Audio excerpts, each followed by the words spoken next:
we started expanding the program, and the little bit that we had was actually a huge success.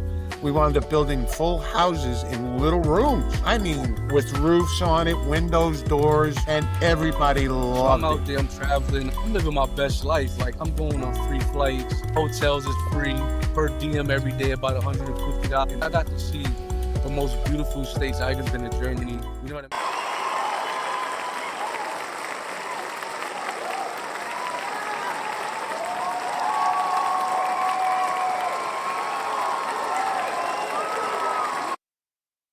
Hey y'all, it's me, Kimber Upshaw Howard. I'm the big sis, not the little one. Hey y'all, it's Denise Nicole Upshaw. Yeah, I'm the little sis, but I've been giving Kimba a run for her money since the 99 to 2000s. And today we have a very special guest. His name is Jim Shoppy Foster. Kimba, I don't know that I ever told you this, but Jim and I used to work together in New York, putting together programs. We had over 9 different programs, some that were focused on the construction trades, some that were in beauty, like cosmetology or makeup artistry. Jim was very much a part of the programming and the planning for the program. He took a lot of ownership. He made sure to invest his time in the youth and help them go into the construction trades. He's very connected with the union, specifically with the New York District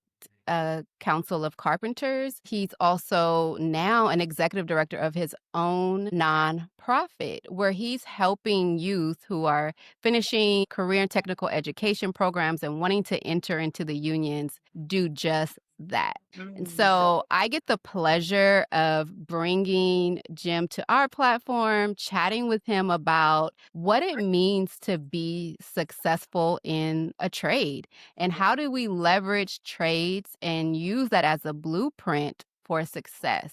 Without further ado, I'm going to go ahead and bring Jim out. Welcome, Jim. Hi, Jim. How are you? Good. It's nice to see everybody. How you doing? We're doing great. You're doing really well. We're doing really well. I'm so glad to have you here with us today.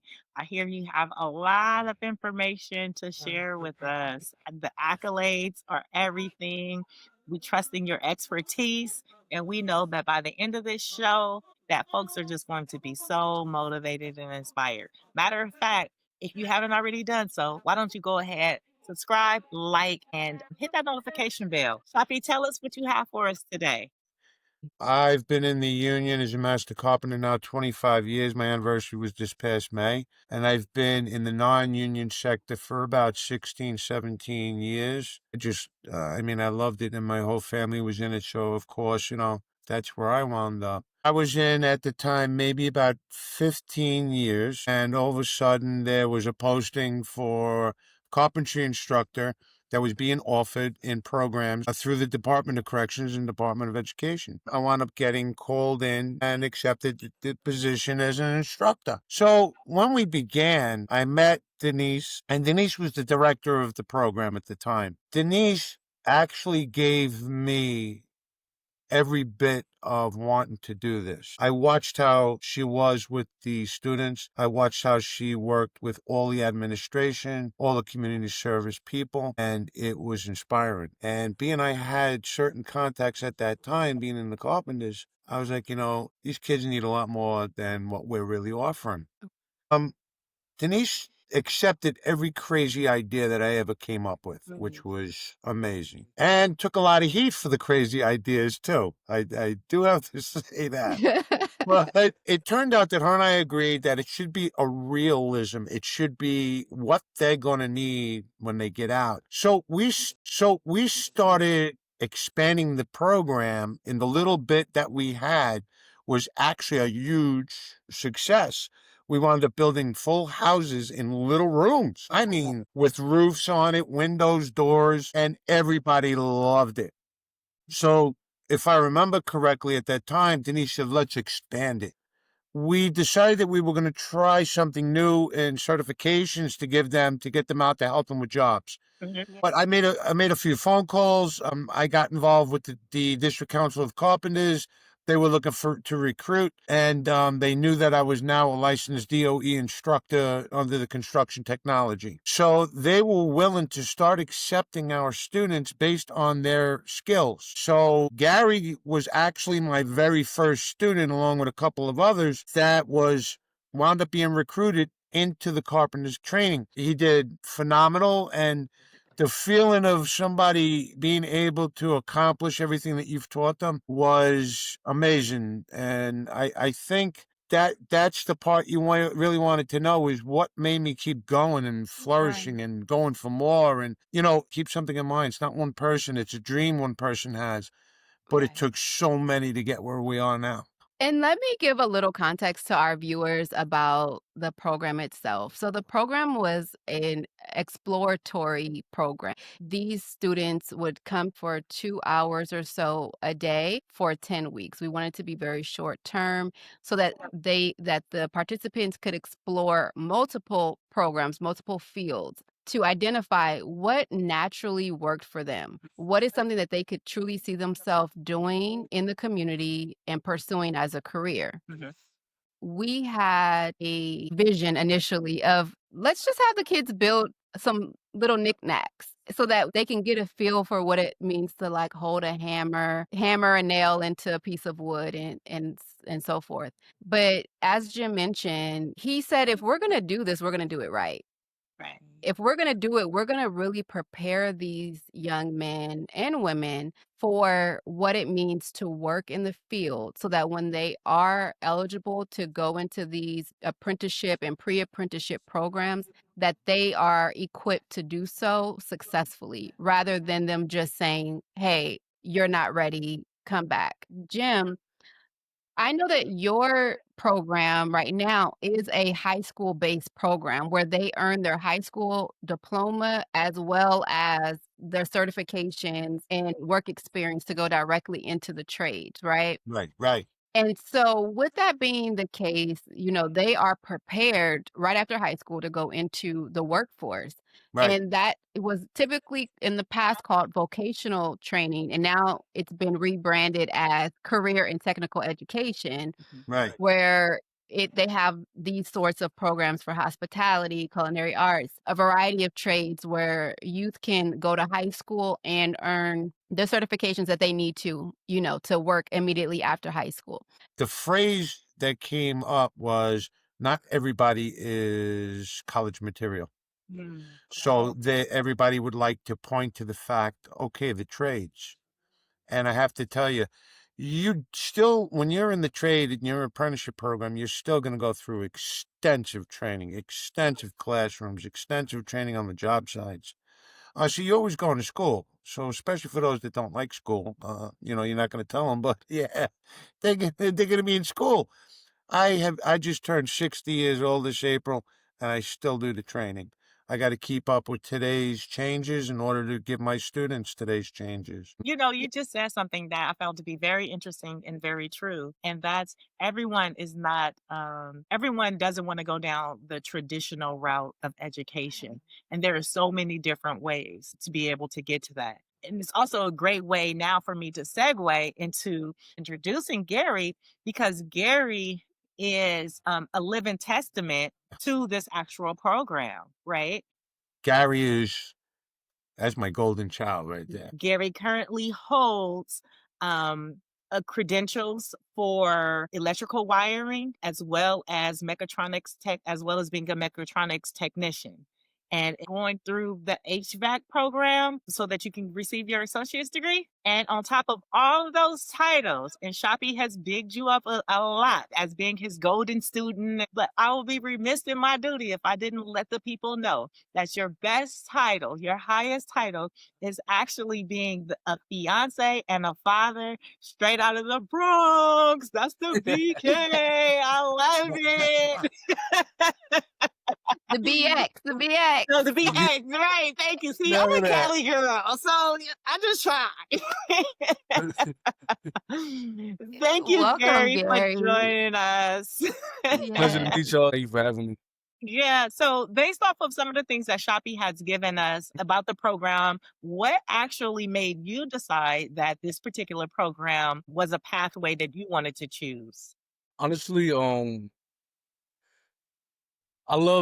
used to love like doing things with my hands, but I never knew what it was till I met Shoppy and he started bringing up all these different things like carpentry, plumbing. It was a lot of things to learn from, but Shoppy, he was wonderful. Shoppy taught us a lot. Shoppy was a father figure to us. He was stern. He showed us the basics of carpentry. Learns how to tape measure. Learns how to use a saw. Learns how to use a drill. And I just learned a lot. I learned how to be a better person. I was in a very bad predicament, and Shoppy and Denise Upshaw, they changed my perception, That's based off the awesome. program. Wow. Yeah. And when I hear that, Gary, I also have to mention that you also influenced us. You inspired us to continue on with the work because it definitely wasn't easy. But seeing the wonder and almost the excitement in your eyes, I always describe it as that aha moment where a young person recognizes within themselves that they have talent and that there is an option for them. And that they can have a career as long as they continue down that path and show the determination that they need to. But it's that moment that it clicks in their eyes. Do you remember that moment for you, Gary, where you said, "Wow, I can really do this"? Yeah, yeah, yeah, definitely. I remember walking into the classroom, of course, a little nervous. You like, I don't know what to expect. Never done touch none of this stuff, these power tools and stuff. And thanks to Shabby mentoring us, being like that big brother figure we needed during those times.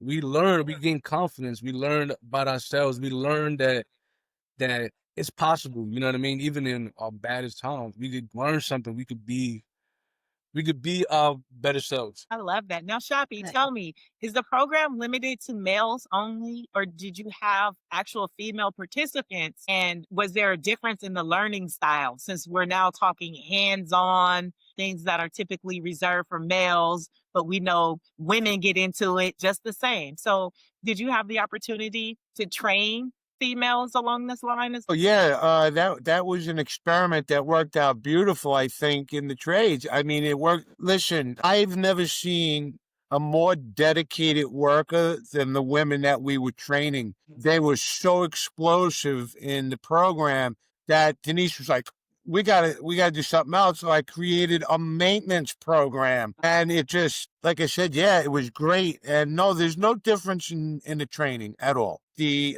young adults, the adults, the women, there is no difference, and we train everybody. So Gary, I'm sorry. I just want to know, just real quick, do you hand the drill over to your fiance and say, "Hey, babe, you do this now"? I mean, do you feel like Shoppy gave you enough that you can instruct her what to do, and now y'all building side by side? In real Most life. definitely. What's crazy though? So I started doing my own projects. Mm. And I didn't really know nobody out on Long Island but Shoppy, my wife, her family. So I used to do my own projects and bring her along sometimes, my little electrical stuff. And she used to be like, yo, this is so cool. So she definitely comes out. Do you hear what you did to him, Shoppy? He said that you were a mentor. He said that you were a father figure. And he said that you inspired him to even make sure that he had his wife and family in tow. So that's a whole lot of rounding out that you've done for these individuals through this program. How much further do you vision this program to go? And, how do you expect for it to continue to reach the masses so that they do good work in the community? Well, that was really trying. I was very scared of how I was going to do this. I wound up getting licensed as a nonprofit, and the program's called Level Up CTE. It's the Direct Access Training Program. As an instructor, a licensed instructor, I'm just helping the seniors into the programs. I'm also involved with the district attorney in Manhattan, their program centers, and actually that happened because I was inspired by Denise on to continue working with those youth and the offenders that needed the work to work. And I was like, I really do need help. I was helping the students that got in. I would buy them work boots. I would buy them their own tools, give them a Metro card, things like that to help them out. And I was like, wow, I want to keep going, but I can't do it on my own. So I wound up with a collaborator, Union Labor Advisory Network. They are the biggest promoters and collaborators with every single union. And if you look them up, you'll see they do amazing work. So I hooked up with Mr. Mike Fina and Stephanie Fina, the executive directors of the programs. And they have been advertising all the work I do here at the school and out, in the field. And everybody gets to see that. So there's my advertisement. They get to see it. They say, wow, Shoppy's doing this, doing that. Let's get involved. Last month, ULA just ran some kind of a function for the veterans. Now we're getting involved to bring my students to the veterans' homes and the veteran buildings and do community service programs for what they call the work-based learning hours. And what's great is being partners with ULA. They're helping me take in recruits. I just put 6 students into the union trades this past summer. So the New York City District Council of Carpenters and DeWalt Tools got involved. Okay. I sat down with Mr. John Finazzo and Mr. William Strobel from DeWalt, and of course, with the strength and the backing from Maria Ford, the president of Stanley Black & Decker, they helped give me tools for my students. Wow. And now that career day is huge, the award ceremony is huge, and everything's expanded. So it's moving quick. So I needed more collaborators, more partners. But again, back to DeWalt, they donated tools to these students to get them started. We have the New York City District Council of Carpenters and CCA Metro that have donated gift cards to the students. We had Union Labor Advisory Network that donated $500 scholarships to my 2 top foreman students. One happened to be a girl, as the question you were asking before, Miss London Fleischer. She was absolutely phenomenal. Jim, if we have some folks who are finishing high school, they're like, whew, I finally finished, or their parents are watching our show and they're like, wow, okay, great. My child is done, but what are they going to do next, right? Right. Then the question becomes, why should they go into the trades? Why should they get a skill trade, specifically in construction? What are all the benefits? Because I know that there are a ton of them. The largest benefit of being a union member, aside from the protection of the membership, everybody needs medical coverage. That is the absolute most important thing, especially today, even if you're an individual or you have a family. You want to retire, you're buying a home, you got married, you want to borrow from your annuities. There are so many benefits to being a union member. What I can say as a 25-year member, it was the support that I received from the Brotherhood. Regardless of what I did, the carpenters were on my side 100% at every function here at the school, talking to the students, inviting them, supporting them, and supporting me. So, yeah, being a union member, it's like having a second family. It really is. Mhm. And I like to help. The best pleasure in the world, the God's honest truth, was seeing Gary hold his union card. And we took the picture of him in the union hall in the district council. Remember that, Gary? Yeah.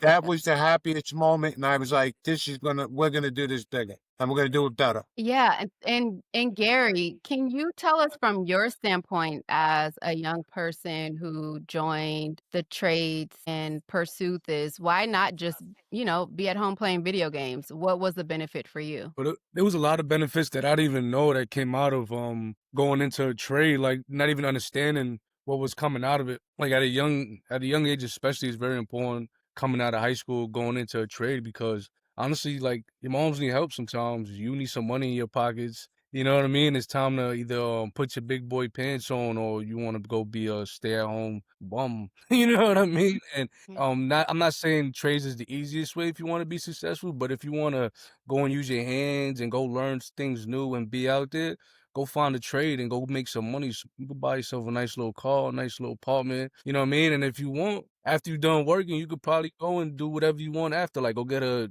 part-time hobby, like, you know what I'm saying? Because you're making that money, things are coming in. You could live that childhood dream if you're still after high school, after you're doing your big boy stuff, like getting a job and take care of business, and your my head takes a little money, go get your nails done. You know what I'm saying? Being able to provide. I think that was the number one biggest thing for me. Yeah, and did it expose you to, new things or Yeah, new places? Can you touch on that a little bit too? most definitely. So, I became a mechatronics technician after I finished my electrical certification at Lincoln Tech. And when I went to mechatronics school, they actually sent me to Indianapolis. So I was living out in Indianapolis for about 4 months, learning about robotic machinery, motors, computers, whole bunch of things, everything that go on machinery, industrial machinery. And I got a big offer job called Weber Corporations. And Webber Corporations had moved me to Kansas City, Missouri. So I'm out there, I'm traveling, I'm living my best life. Like I'm going on free flights, hotels is free, per diem every day, about $150. And that's just money to eat. And you're not even using that sometimes. So it was like, I got an extra $10 in my pocket. You know what I'm saying? Ex ever in the world. Like I got to see the most beautiful states. I even been to Germany. You know what I mean? I've been to every state in America almost just because you guys put that little leap of faith in my heart, like, yo, go do this. I bet you it's gonna make a little change. And I got to see the world. You know, it's not the world, but I got to see at least America, at least 49 states. You know what I mean? And plus Germany, you know what I'm saying? I got a lot of it. I got a lot of respect. I met a lot of beautiful people, a lot of important people, CEOs, some very big companies. Once you get into that type of like environment, it starts to change you even more, man, because now you're dealing with people who actually took the steps and been where you've been and where you're trying to become. So it opened my doors to a lot of opportunity that I could say, especially from where I came from. Because growing up in the Bronx, we'll never even think we'll leave the Bronx sometimes. Like I didn't leave New York City. I didn't leave the Bronx. I was 22, 23. And some people was older than me and never experienced that. But just because I took a leap of faith with you guys and continued it when I came out of my unfortunate situation, I was able to see a lot, meet a lot of people. I loved it. I loved it.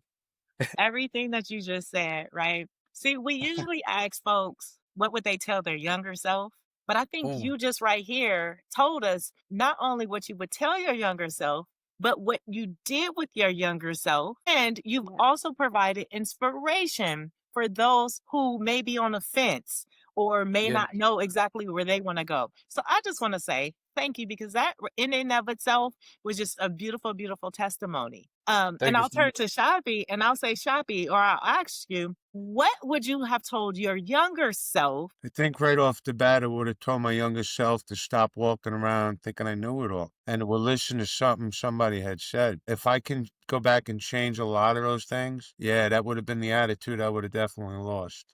Hmm. Yeah. Isn't that a New Yorker thing, though? I'm Yeah, just it is. joking. I'm just Yo, joking. Gary, I we all see you shaking your hold head, on. so do you agree with that too? Is that what you would tell your younger self? I tell my younger self a lot. I got three things: discipline myself, have courage, and show compassion in everything I do. Because I Ooh. remember like being a young kid, like I never was disciplined. I didn't wake up, go on and head to school, or I didn't have courage to go and speak up in class and ask certain questions that probably could have led me to where I wanted to be. Or like my last one was it was compassion, leading with my heart. Like sometimes we leave stubborn, and being from New York, like how Shoppy was saying, like we walk with our blindfolds on like them horses, and we lose our compassion, we lose our empathy, Mm. but always expect the best. Like look at somebody and be like, you know what? Let me not judge book by its cover. Let me give this person a shot, and if they break that shot, you move away. But as a young kid, always give somebody opportunity, always leave compassion, and always listen to your mentors. If I didn't listen to my mentors, I'll be done. I won't even be in college right now. I won't be doing nothing I wanted to do. That's so awesome. I love that. You mentioned a little while ago, Gary, about having your own projects. If folks needed to be inspired by you a little bit more, how might they be able to find you to tap into some of the resources that you may have? If you have anything that's available for others right now. Yeah. Honestly, I'm working on a lot of. I want to work on a lot of things. Right now, obviously, I'm working on myself. I'm young, so I'm kind of working on myself. So obviously, I have to be the best version of myself when that time comes. But right now, from 5 to 10 years from now, I'd like to be opening up like what Shoppy's in right now. Like I'll be the love to open up a big building. But now we having like mentors. We having Shoppy that teaching them trades. Now we got people who kind of like who knows what they doing in the buildings, and we kind of mentor these kids so that we see lack of crime. We see, especially in our communities, like number one thing we lack, and our Shoppy was saying earlier, was resources. We love to bring it into every community, but obviously we can't. But we would love to bring it to every community where every kid is like, yo, I just left Shoppy's class and I learned how to build a whole wall. You know what I'm saying? Like, we love to give those opportunities. And even if you're not going to be a carpenter or be an electrician, we could still give you the perception, because obviously perception starts with yourself, right? The way we perceive the world is the way we're going to look at everything. So if we change their perception and mentoring these kids and building these buildings and creating these programs and getting like hopefully some funds to help us and teach these kids the right way, man, we could change the world. We could change the things that we needed as kids sometimes. And me and Shoppy and Miss Upshaw, even you, Miss Up, the people we needed as people growing up. Sometimes we didn't have it, and it took us long to succeed, but we could start it early, and now we could get some early success, save some families, and hopefully change the culture. And you said 5 to 10 years, but it sounds like you're ready to get out there now and recruit people to participate in these programs. So thank you so much for sharing that, Gary. And your testimonial is very powerful, and it really speaks to your determination and vision for yourself, as well as your faith that you have and caring for your family. So thank you so much for that. And Shoppy, and as a matter of fact, Gary, can folks find you on LinkedIn? Yes, so LinkedIn is Gary Garcia, and if you want to find me on Instagram, selfmade _ chino _ Right. That's right. And Gary? Shoppy, Yeah. you actually mentioned the programs that you need help with some of those programs. So as we're getting ready to end, tell us a little bit maybe about the organization or the program that you're currently working with that folks might be able to tap in, and what type of resources are you all most interested in getting the support? Well, like I said before, we have the support from DeWalt Tools. Right. I have the support from the carpenters. We're looking to get a facility, or even a nice large area that we could start training in, outside in the communities. That's the help we really need. The tools are going to be furnished. The job recruiting is already dealt with. We're going to need certain funds, for different things that the students may need. We're going to need to find other collaborators that could help us with work boots, work clothing, things like that. We're thinking of having a fund drive very shortly, our very first one for Level Up. I have 2 other directors that work along with me in Level Up. And again, my biggest collaborator, Union Labor Advisory Network, they're the ones supporting us the most and get involved the most by putting the word out there to start bringing all these students in. I really wish I could just reach out and do more, but we need secured areas. Nice. I was always told you can't get everybody, but if you get one, that was supposed to be good. I don't know. We know you, Jim. That's not enough. That No. is not enough. You always want to do more and more. And we all need a Jim in our life. We all need that person who's fighting for more and fighting to get these youth and young adults what they need, because it's not easy out here. So we appreciate your determination, your tenacity, and we'll definitely share this video and hope that you also share it to those who you think can make an impact and get you one step closer to your Yeah, goals. that would be amazing. So tell folks how to find you.